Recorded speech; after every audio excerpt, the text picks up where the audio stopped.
श्री स्वामी समर्थ. स्वागत आहे तुमचं माझ्या यूट्यूब चॅनलवरती. आजचा दिवस तुम्हाला खूप छान सुखाचा समाधानाचा जाऊ देत हीच मी स्वामींच्या चरणी प्रार्थना करते आणि आजच्या व्हिडिओला सुरुवात करते. तर मैत्रिणींनो, दरवर्षी दिवाळी नवा उत्साह घेऊन येते. खाद्यपदार्थ, नवे कपडे, पाहुणे यांची रेलचेल असते. तर घरातील स्त्रीवर्ग किचनमध्ये फराळ तर अंगणामध्ये स्वच्छता आणि सजावट करण्यामध्ये मग्न असते. कारण दिवाळीच्या आधी घर साफ करावे लागते. कारण दिवाळीच्या दिवशी साक्षात देवी लक्ष्मी आपल्या घरामध्ये प्रवेश करत असते. तर बघा, देवी लक्ष्मीला आपल्या घरामध्ये स्थिर ठेवण्यासाठी, अखंड ठेवण्यासाठी दिवाळीपूर्वी आपल्याला अशी कोणती वस्तू घराबाहेर काढायची आहे याविषयीची माहिती मी आजच्या व्हिडिओमध्ये शेअर करणार आहे. त्यासोबतच एक वस्तू अशी आहे जी आपल्याला दिवाळीच्या म्हणजे लक्ष्मीपूजनाच्या दिवशी रात्री 12 वाजता बाहेर काढायची आहे. याविषयीची संपूर्ण माहिती आजच्या व्हिडिओमध्ये शेअर करणार आहे, त्यामुळे व्हिडिओ स्किप न करता शेवटपर्यंत बघत राहा. तर बघा, आपल्यापैकी बऱ्याच जणांनी नवरात्रीच्या आधी पितृपक्षामध्ये घराची साफसफाई केलेली असेल. जेवढं महत्त्व नवरात्रीच्या आधी घराची साफसफाई करण्याला आहे, तितकंच आणि किंबहुना त्याहूनही जास्त महत्त्व हे दिवाळीच्या स्वच्छतेला आहे. कारण जिथं जिथं हात फिरे तिथे तिथे लक्ष्मी फिरे असं म्हणतात. म्हणून दिवाळीच्या वेळेससुद्धा आपण घरामधली साफसफाई करतच असतो. दिवाळीच्या वेळेस घराबाहेर असलेले जाळी जळमटं ही नकारात्मकतेला म्हणजेच अलक्ष्मीला आमंत्रित करतात आणि अशा घरामध्ये देवी लक्ष्मी कधीही प्रवेश करत नाही. तर बघा, जाळी जळमटं जी आहेत ती प्रत्येक आठवड्याला आपल्या घरामध्ये तयार होत असतात. त्यामुळे वेळोवेळी यांची स्वच्छता करत राहणं महत्त्वाचं आहे. नवरात्रीला म्हणता म्हणता आता बराचसा कालावधी उलटलेला आहे आणि आपल्या घरामध्ये पूर्वीसारखेच जाळे तयार झालेले असतील. नवरात्रीच्या आधीच आपल्यापैकी बऱ्याच जणींची साफसफाई झाली असेल, जसं की डीप क्लिनिंग, मग ती किचनची असेल किंवा आपल्या घरातली दारं, खिडक्या, पंखे यासारख्या गोष्टी स्वच्छ केल्या असतील. तरी देखील आपल्याला दिवाळीपूर्वी घरामध्ये असलेली जाळी जळमटं परत एकदा साफ करायची आहेत. पंखे असतील, दारं असतील, खिडक्या नाही केल्या तरी चालतील, पण मुख्य प्रवेशद्वार जिथून घरामध्ये आपल्या लक्ष्मी प्रवेश करते ते मुख्य प्रवेशद्वार आपल्याला स्वच्छ करायचं आहे. तिथे कुठल्याही प्रकारची जाळी जळमटं, धूळ हा प्रकार नसावा, जेणेकरून देवी लक्ष्मी तुमच्या घरामध्ये प्रवेश करणार नाही. तर या गोष्टीकडे आपल्याला आवर्जून लक्ष द्यायचं आहे. आता ज्यांची नवरात्रीच्या आधी साफसफाई झालेली नाही त्यांनी पूर्ण डीप क्लिनिंग घराची करून घ्यावी. आता अगदीच मी समजू शकते की ज्या वर्किंग लेडीज आहेत त्यांना दिवाळीच्या काही सुट्ट्या मिळतात आणि त्या सुट्ट्यांमध्ये खूप काही दगदग त्यांना जमत नाही. तर दगदग म्हणण्यापेक्षा स्वच्छता तुम्ही करावी. बाकीच्या गोष्टी तुम्हाला बाजारात सहजरित्या मिळून जातील, जसं की फराळाचं असेल, इतर साहित्य असेल ते तुम्ही रेडीमेड बोलवू शकता. पण घराची साफसफाई मात्र तुम्हाला करावी लागेल, कारण जिथे स्वच्छता असते तिथेच लक्ष्मीचा वास असतो. यासोबतच नवरात्रीच्या आधी काही गोष्टी घराबाहेर काढायच्या होत्या, त्यावरती मी व्हिडिओ पण शेअर केला होता. ज्यांना त्या गोष्टी काढणं शक्य नाही झालं त्यांनी दिवाळीपूर्वी या वस्तू आवर्जून घराबाहेर काढायच्या आहेत. वसुबारसपासून आपण दिवाळी साजरी करत असतो. याआधीच आपल्या घराची दिवाळीची साफसफाई व्हायला हवी आणि त्याआधीच आपल्याला ह्या वस्तू सर्व घराच्या बाहेर काढायच्या आहेत. किमान तुम्हाला लक्ष्मीपूजनाच्या आधी तरी म्हणजेच 12 नोव्हेंबर आधी या वस्तू घराबाहेर फेकायच्या आहेत. ज्यावेळेस आपण आपल्या घराची साफसफाई स्वच्छता करत असतो त्यावेळेस आपल्या काही गोष्टी लक्षात येतात की काही गोष्टी विनाकारण आपल्या कपाटात असतील किंवा घरात असतील त्या पडलेल्या असतात, जसं की जुने फाटलेले कपडे. आता आपल्याला असं वाटतं की हे कामी येतील किंवा हे मी परत वापरेल किंवा एखाद्याला देईल, पण असं म्हणत म्हणत वर्ष निघून जातं तरी देखील हे कपडे आपल्या कपाटात तसेच पडलेले असतात किंवा घराच्या एखाद्या कोपऱ्यामध्ये पडलेले असतात. हे कपडे असतील, फाटलेले पडदे असतील, चादरी असतील, या सर्व वस्तू घरामध्ये नकारात्मकता पसरवतात. म्हणूनच आपल्याला दिवाळीपूर्वी ह्या सर्व वस्तू काढून टाकायच्या आहेत. ज्या गोष्टी म्हणजे तुम्ही दान करू शकता, जे चांगले कपडे असतील ते अवश्य दान करा, पण अगदीच फाटलेले कपडे कोणालाही दान करू नका. दिवाळीला आपण स्वतःला, आपल्या कुटुंबाला नवीन कपडे घेत असतो, पण आपल्या घरामध्ये असलेली ही दरिद्री म्हणजेच फाटलेले कपडे असतील, चादरी असतील ते इतरांना का द्यावं? म्हणजे आपल्या घरातली दरिद्री जी आहे ती दुसऱ्यांच्या घरात नेऊन टाकायची, हे अत्यंत चुकीचं आहे. जे खूप फाटलेले कपडे असतील त्यांची काहीतरी विल्हेवाट लावा. जिथे त्यांचा वापर केला जातो योग्य पद्धतीने अशाच ठिकाणी ते नेऊन ठेवा. पण जे चांगल्या अवस्थेमध्ये असलेले कपडे, जे तुमची मुलं वापरत नसतील, तुम्ही वापरत नसताल, ते तुम्ही दान करू शकता. आता किचनची साफसफाई करत असताना पण काही भांडी आपल्याला दिसतात. रोज काम करत असतानाच ती भांडी आपल्याला दिसत असतात. तरी देखील आपलं त्या भांड्यांवरती असलेलं प्रेम आपल्याला त्यांना बाहेर काढू देत नाही, कारण ती भांडी आपल्या लग्नात आलेली असू शकतात किंवा कोणी आपल्याला भेटवस्तू दिलेली असते. पण जरी आपला कितीही जिव्हाळा त्या भांड्यांच्या बाबतीत असला तरी अशी भांडी घरामध्ये नकारात्मकता पसरवतात. त्यामुळे कितीही तुम्हाला वाटलं तरी ती भांडी तुम्हाला ताबडतोब दिवाळीपूर्वी घराबाहेर काढायची आहेत. अशी भांडी आपण वापरत सुद्धा नाही, पण किचनमध्ये ती विनाकारण पडलेली असतात, त्यामुळे ताबडतोब तुम्हाला ह्या भांड्यांना घराबाहेर काढायचं आहे. देवी लक्ष्मी जे घर स्वच्छ, सुंदर आणि शांत असेल तिथे ती येते आणि तिथेच ती नांदते. त्यामुळे तुटलेल्या वस्तू, अस्वच्छता असलेल्या घरामध्ये, कलह असलेल्या घरामध्ये ती कधीही थांबत नाही. जसं की आपली एखादी चप्पल असेल ती खूप दिवसापासून तुटलेली असते, पण घराच्या एखाद्या कोपऱ्यात ती पडून राहते किंवा आपल्या शू रॅकमध्ये तशीच ती पडलेली असते. घरात कोणतीही वस्तू तुटलेल्या अवस्थेत ठेवू नका. त्या वस्तू ठेवल्याने घरामध्ये नकारात्मक ऊर्जा तयार होते आणि त्याचा परिणाम म्हणून घरात वादविवाद होतात. दिवाळी हा सण सुख समृद्धीचा सण आहे. दिवाळीला घराची साफसफाई करताना सगळ्यात आधी तुटलेल्या वस्तू आपल्याला घराबाहेर फेकायच्या आहेत. मग यामध्ये तुटलेली भांडी असतील, तुटलेल्या चप्पल असतील किंवा तुटलेल्या काचेच्या वस्तू असतील, घराच्या खिडकीच्या काचा फुटलेल्या असतील तर त्या दुरुस्त करून घ्या. कारण फुटलेल्या काचासुद्धा नकारात्मकतेला म्हणजे अलक्ष्मीला घरामध्ये आमंत्रित करत असतात. घरात असलेली बंद घड्याळे वापरू नयेत असा सल्ला वास्तुशास्त्रज्ञ सुद्धा देतात. त्यामुळे बंद पडलेले घड्याळ घरात ठेवू नये. घड्याळ ही वेळ दाखवते, त्याला वास्तुशास्त्रामध्ये विशेष महत्त्व आहे. त्यामुळे बंद घड्याळ माणसाच्या प्रगतीची वेळही थांबवते असे मानले जाते. दिवाळीची स्वच्छता करताना तुटलेले फ्लावर पॉट, निसर्गचित्राचे फ्रेम किंवा आपल्या कुटुंबाची एखादी फ्रेम ती फुटलेली असेल, तुटलेली असेल तरी देखील आपला फोटो त्या फ्रेममध्ये असतो, म्हणून आपल्याला ती फ्रेम फेकून देण्याचं साहस होत नाही. पण तो फोटो काढून घ्यावा आणि ती फ्रेम मात्र ताबडतोब फेकून द्यायची आहे, कारण अशी फ्रेमसुद्धा आपल्या घरामध्ये नकारात्मकता पसरवत असते. म्हणून या काही गोष्टींची आपल्याला काळजी घ्यायची आहे.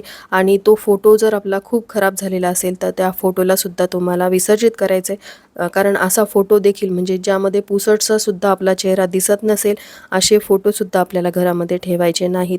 कारण आपल्या जरी त्या आठवणी असल्या तरी ह्या गोष्टी आपल्या घरामध्ये नकारात्मकताच पसरवतात. बंद पडलेल्या इलेक्ट्रॉनिक वस्तू असतील त्या बाहेर फेकून द्यायला सुद्धा आपल्याला वाईट वाटतं आणि त्या आपण खूप दिवस घरातच ठेवतो, तर तसं करायचं नाही. आता प्रत्येक घरामध्ये बंद पडलेले मोबाईल असतील, जुने रेडिओ, टी व्ही हेही ठेवू नका. घराचे मेन गेट, सर्व दरवाजे फर्निचरमध्ये गंजले आहे का, त्यातून आवाज येतो का हेही बघायचं आहे. दिवाळीपूर्वीच फर्निचर आणि इतर वस्तूची आपल्याला दुरुस्ती करायची आहे. पलंग तुटलेला असेल तर तो वापरायचा नाही, यामुळे वैवाहिक जीवनावर वाईट परिणाम होऊ शकतो. यासोबतच घराच्या मुख्य प्रवेशद्वारावरती लावलेली तोरणं असतील, मग ती आंब्याची पानाची असतील, झेंडूच्या फुलाची सुकलेली तोरणं ती ताबडतोब आपल्याला काढून घ्यायची आहेत. आणि यासोबतच काही तोरणं जी आपण मागच्या वर्षी लावली होती त्यावरती सुद्धा खूप धूळ साचलेली असेल तर ती धुवून घ्यायची आहेत, स्वच्छ करून मग आपल्याला मुख्य प्रवेशद्वारावरती लावायची. आणि ती तुटलेली फुटलेली असतील तर ती देखील आपल्याला फेकून द्यायची आहेत. नवीन तोरण आपल्याला घराच्या मुख्य प्रवेशद्वाराला लावायचं आहे. नुकतंच घटस्थापनेच्या आधीसुद्धा आपण या गोष्टी केलेल्या आहेत, पण दिवाळीसुद्धा महत्त्वाचा सण आहे, त्यामुळे दिवाळी आधीसुद्धा तुम्हाला या गोष्टी करायच्या आहेत. कितीही तोरणं मुख्य प्रवेशद्वाराला चांगली लावली तरी आंब्याच्या पानाच्या तोरणाशिवाय मुख्य प्रवेशद्वाराला शोभा नाही. आणि लक्ष्मीला खेचून आणणारं हे तोरण आपल्याला दिवाळीच्या प्रत्येक दिवसामध्ये रोज नवीन लावायचं असतं. त्यामुळेच दिवाळीच्या आधी घरामध्ये ठेवलेली जुनी व तुटलेली भांडी, खेळणी, सजावटीच्या वस्तू, तुटलेले फाटलेले कपडे असतील, चप्पल, फाटलेल्या चादरी घराबाहेर फेकून द्यायच्या आहेत. आणि आपल्याला दिवाळीसाठी लागणारे दिवे देखील नवीन आणायचे आहेत. मागच्या वर्षीचे दिवे लावायचे नाहीत. प्रत्येक वर्षी दिवाळीला नवीन दिवे खरेदी करावेत, कारण दिवाळी हा दिव्यांचा सण मानला जातो. आणि त्यातल्या त्यात मातीच्या दिव्यांचा मान हा दिवाळीच्या वेळेस असतो. कितीही इलेक्ट्रॉनिक्सचे दिवे मिळत असले तरी दिव्यामध्ये तेल आणि वाती घालून लावलेला दिवाच लक्ष्मीला आपल्या घराकडे खेचून आणत असतो. त्यामुळे हे आर्टिफिशियल दिवे तुम्ही सजावटीसाठी विकत घ्याच, पण मातीच्या पंत्या देखील तुम्हाला आवर्जून खरेदी करायच्या आहेत. आणि जुन्या ज्या मातीच्या पंत्या आहेत त्या मात्र तुम्हाला ताबडतोब घराबाहेर फेकायच्या आहेत. घराची साफसफाई स्वच्छता करत असताना आपल्या घरातलं मुख्य, पवित्र आणि मंगलमय असं ठिकाण म्हणजे आपल्या घरातलं देवघर. देवघराच्या स्वच्छतेकडे दुर्लक्ष करायचं नाही. वरवर देवघराची साफसफाई करायची आणि खालच्या ड्रॉवरमध्ये मात्र सगळं कोंबून सामान ठेवायचं. यामुळे सुद्धा घरामध्ये नकारात्मकता पसरते. देवघराचं ड्रॉवर आपल्याला स्वच्छ करून घ्यायचं आहे. यामध्ये काही तुटलेल्या फुटलेल्या वस्तू असतील, काही संपलेल्या गोष्टी असतील त्या ताबडतोब आपल्याला घराबाहेर काढायच्या आहेत. देवघरात आपण जे वस्त्र अंथरतो ते सुद्धा आपल्याला बदलायचे. देवांचे वस्त्र, अलंकार आपल्याला नव्याने खरेदी करायचे आहेत. देवघरामध्ये आपण रोज दिवा प्रज्वलित करत असतो. हा दिवा जर खूप खंडित झालेला असेल, तुटलेला असेल, फुटलेला असेल तर हा दिवासुद्धा आपल्याला ताबडतोब बदलायचा आहे. दिवाळी हा सण दिव्यांचा सण सुद्धा म्हणून ओळखला जातो. त्यामुळे नवीन दिव्यांची खरेदी तुम्ही करू शकता, ज्यामध्ये पितळेची निरांजनी असेल, समई म्हणा किंवा चांदीचा एखादी निरांजनी तुम्ही दिवाळीपूर्वी विकत आणू शकता. दिवाळी हा सण दिव्यांचा सण म्हणून ओळखला जातो. दिव्याच्या प्रकाशासारखंच आपलं घर उजळून निघावं हा त्यामागचा उद्देश असतो. त्यामुळे असे तुटलेले फुटलेले दिवेसुद्धा आपल्याला घराबाहेर काढायचे आहेत. काही दिवे जे आहेत ते खूप वर्षापासून आपल्या ड्रॉवरमध्ये पडलेले असतात, त्या दिव्यांनासुद्धा स्वच्छ करून घ्यायचं आहे. किंवा जे दिवे खूप खराब झालेले असतील, जे आपण वापरत नाही, त्यांनासुद्धा आपल्याला घराबाहेर काढायचं आहे. यासोबतच देवांच्या काही भंगलेल्या मूर्ती तुमच्या देवघरात असतील तर त्या तुम्हाला ताबडतोब बदलायच्या आहेत, किंवा एखादी तुटलेली फुटलेली मूर्ती असेल आणि देवघराच्या ड्रॉवरमध्ये पडलेली असेल तर तिचं विधिवत विसर्जन करायचं आहे. देवघरामध्ये मोजकेच देव असावेत, ज्यांची सेवा आपल्याकडून होते तेवढेच देव असावेत. कारण जर तुम्ही त्या देवांची सेवा करू शकत असाल तेवढ्याच देवांच्या मूर्ती तुम्हाला देव्हाऱ्यामध्ये ठेवायच्या आहेत, अन्यथा त्या फक्त मूर्ती असतील, त्यामध्ये देवत्व येणार नाही जोपर्यंत तुम्ही त्यांची सेवा करणार नाहीत. यासोबतच काही खराब झालेल्या देवांच्या फोटो फ्रेम्स असतील त्यांचं देखील विसर्जन करायचं आहे. आणि काही फोटो फ्रेम जसं की महाभारताची फोटो फ्रेम जी आहे वास्तुशास्त्रानुसार अशी फोटो फ्रेम घरात नसावी, कारण यामुळे घरामध्ये वादविवाद कलह वाढतात. यासोबतच नटराजांची सुद्धा मूर्ती घरामध्ये नसावी, कारण यामध्ये महादेव जे आहेत ते तांडव नृत्य करताना दिसत आहेत, यामुळे सुद्धा घरामधले वातावरण अशांत होतं, घरामध्ये वादविवाद वाढतात. त्यामुळे अशी मूर्ती जर तुमच्या घरामध्ये असेल तर हिचं सुद्धा आपल्याला विधिवत विसर्जन करायचं आहे, घराबाहेर काढायचे आहे.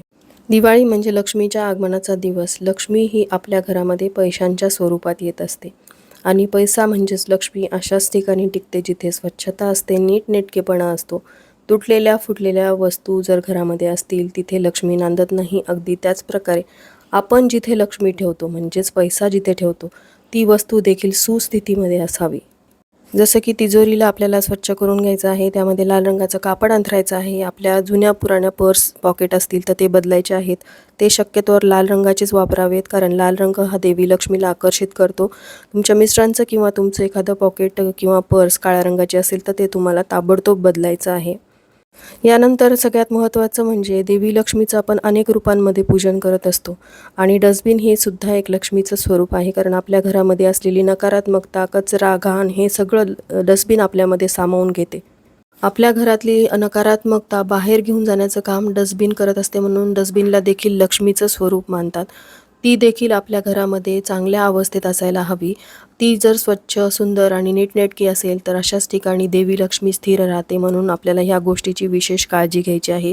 तुटलेली फुटलेली डस्टबिन तुम्हाला ताबडतोब बदलायची आहे. नवीन डस्टबिन तुम्हाला खरेदी करून आणायची आहे. बऱ्याचदा असं होतं की फ्लॅट सिस्टीम असेल किंवा तुमचं इंडिपेंडंट घर असेल, ज्यावेळेस आपण कचरा देतो ती डस्टबिन आपल्या घराच्या मुख्य प्रवेशद्वाराबाहेर तशीच पडलेली असते. त्यामध्ये कुठे ना कुठे घाण लागलेली असते आणि त्यामुळे घरामध्ये नकारात्मकता म्हणजेच अलक्ष्मी प्रवेश करते. तर या गोष्टीची तुम्हाला लक्ष्मीपूजनाच्या दिवशी काळजी घ्यायची आहे. डस्टबिनला तुम्हाला स्वच्छ धुवून घ्यायचं आहे, तिचं तुम्हाला पूजन करायचं. संध्याकाळच्या वेळी लक्ष्मीपूजनाच्या वेळी तुम्हाला तिच्यासमोर म्हणजे डस्टबिनच्या समोरसुद्धा दिवा लावायचा आहे. त्यानंतर सगळ्यात महत्त्वाची गोष्ट जी आपल्याला घराबाहेर काढायची आहे ती म्हणजे झाडू. झाडूला तर लक्ष्मीचे स्वरूप मानतात, मग झाडूला आपल्याला घराबाहेर का काढायचं आहे? कारण झाडू ज्यावेळेस आपण लक्ष्मीपूजनाच्या दिवशी घरामध्ये आणतो तो लक्ष्मीच्या स्वरूपात आपल्या घरामध्ये येतो, पण वर्षभर वापरल्यानंतर त्याचं रूपांतर हे अलक्ष्मीमध्ये होतं, कारण तो झाडू खराब झालेला असतो, तुटलेला असतो. त्यामुळे या झाडूला सुद्धा तुम्हाला घराबाहेर काढायचं असतं. पण घरात असलेला जुना झाडू दिवाळीपूर्वी चुकूनही बाहेर फेकायचा नाही. दिवाळीच्या रात्री म्हणजेच लक्ष्मीपूजनाच्या रात्री 12 वाजता हा झाडू आपल्याला घराबाहेर फेकायचा आहे. म्हणजेच आपल्याला अलक्ष्मीचं निस्सारण करायचं आहे आणि अलक्ष्मीचं निस्सारण हे आपण लक्ष्मीपूजनाच्या रात्री 12 वाजता करत असतो. त्यामुळे या गोष्टीची तुम्हाला काळजी घ्यायची आहे. आणि अशा प्रकारे ज्या गोष्टी तुम्हाला दिवाळीपूर्वी घराबाहेर काढायच्या आहेत याबद्दलची मी माहिती तुमच्यासोबत शेअर केली.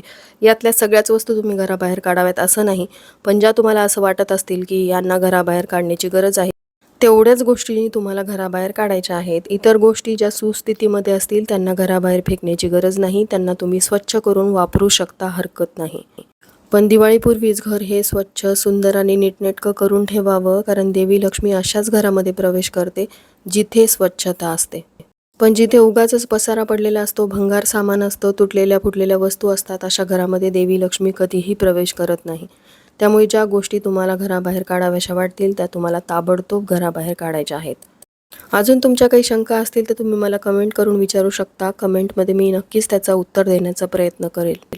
तुमच्याप्रमाणेच माझ्याही घराची साफसफाई सुरू असल्यामुळे कधीकधी कमेंट्सला उत्तर देणं शक्य होत नाही, पण तरी देखील मी प्रयत्न करत असते. तर असो मैत्रिणींनो, ही येणारी दिवाळी तुमच्या घरामध्ये सुख, समृद्धी, शांतता, भरभराट घेऊन येऊ देत, हीच मी देवी लक्ष्मीच्या चरणी प्रार्थना करते. खरी दिवाळी जी आहे ती अष्टमीपासून सुरू होते. तर अष्टमी ते दिवाळीच्या अमावस्येपर्यंत तुम्हाला कोणकोणत्या सेवा करायच्या आहेत यावरचा व्हिडिओ मी नुकताच शेअर केलेला आहे. तुम्ही तो बघितला नसेल तर नक्की बघावा. तर चला, झालेली सेवा मी स्वामींच्या चरणी अर्पण करते. इथेच व्हिडिओचा एंड करते. व्हिडिओ आवडला असेल, हेल्पफुल वाटला असेल तर लाईक, शेअर, सबस्क्राईब करायला विसरू नका. भेटूयात अशाच एका नवीन व्हिडिओसोबत. तोपर्यंत सर्वांना श्री स्वामी समर्थ.